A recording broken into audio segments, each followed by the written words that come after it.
So, pads na po tayo, Cacao Lover. May mga na-abort, oh. Okay lang.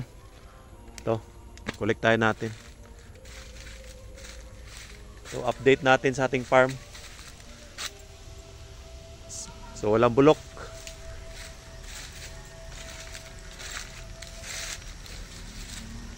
Ito, ibang clone to.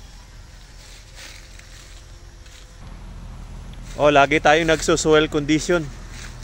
Soil conditioner, abono, tapos pruning. Mga chiril pa, iba pads na. Ayan. Basic na abono lang.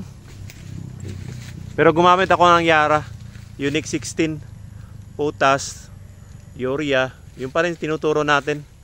Pero may soil conditioner ako para sa acidity. Tapos mayroong organic matter doon, inaabono.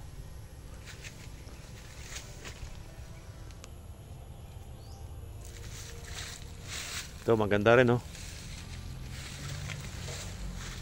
Hindi siya grafted.